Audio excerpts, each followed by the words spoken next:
কারিগরি ত্রুটির কারণে শেষ মুহূর্তে আটকে গেল বিএনপির চেয়ারপারসন বেগম খালেদা জিয়ার চিকিৎসার জন্য লন্ডন যাওয়ার প্রক্রিয়া।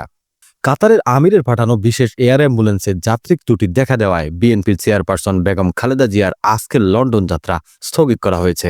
ফলে তার বিদেশ যাওয়ার বিষয়টি 2 দিন পিছিয়েছে। বিএনপির মহাসচিব মির্জা ফখরুল ইসলাম আলমগীর জানান, কারিগরি সমস্যা কাটিয়ে এয়ার অ্যাম্বুলেন্সটি আগামীকাল শনিবার ঢাকায় পৌঁছাতে পারে।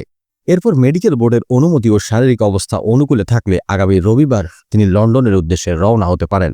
মির্জা ফখরুল ইসলাম আলমগীর বলেন, বিমান কখন ছাড়বে তা নির্ভর করছে খালেদা জিয়ার শারীরিক অবস্থার উপর। মহাসচিব বলেন, ম্যাডামের শরীর যদি যাত্রার উপযুক্ত থাকে এবং মেডিকেল বোর্ড যদি সিদ্ধান্ত দেয় তাহলে ইনশাআল্লাহ 7 তারিখ রোববার ফ্লাইট করবেন। খালেদা জিয়াকে লন্ডন নেওয়ার প্রক্রিয়া পিছিয়ে গেলেও গতকাল রাতেই ঢাকার উদ্দেশ্যে রওনা দিয়েছেন তার বড় ছেলে ও দলের ভারপ্রাপ্ত চেয়ারম্যান তারেক রহমানের স্ত্রী ডাক্তার জুবাইদা রহমান।